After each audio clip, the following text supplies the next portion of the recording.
7 баласымен күйеуін тастап кеткен әйел бүгінгі таңда өзінен жас бойдақ жігітке тұрмысқа шығып бақытты болып отыр. Егер сіздің де күйеуіңіз сізді бағаламаса, маған келіңіз, көмектесемін дейді мына психолог.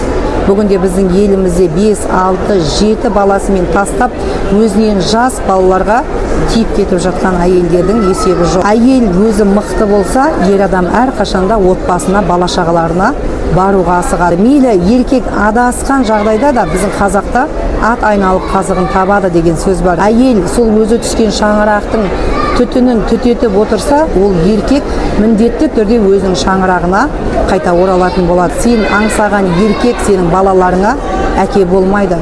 Бұл бақыт іздеген емес, балалардың өмірін құрбан еткен ананың әрекеті.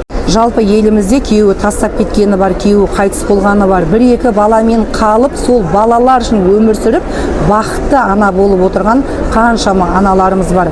Мысалы, елдің ішінде жүрген Елдос Колобовтың анасы Жанат анамызды алып қарайғы, қандай 2 баласын адал жолмен тәрбиелеп, нағыз балалар үшін өмір сүрген аналар деп сол анамызды айтуға болады. Ондай аналардың Алла абыройын артып, балаларының да алдын жақсылыққа ашып қояды. Ал бақыт іздедім деп бірінші күйеуін тастап, өзге біреуді іздеу, ол надандық. Мына психологтың да айтып отырғаны, өзгелерге болса о болсын, менің қарным тойса болды деген әңгіме. Сонда мен өлгенше шыдап жүре беруім керек па деп айтатындар, жақсы ойланыңыз, жақсы сөйлеңіз, жақсы әрекет жасаңыз, өлмейсіз. Ана балалары үшін өмір сүргенде ғана өзі бақытты болады.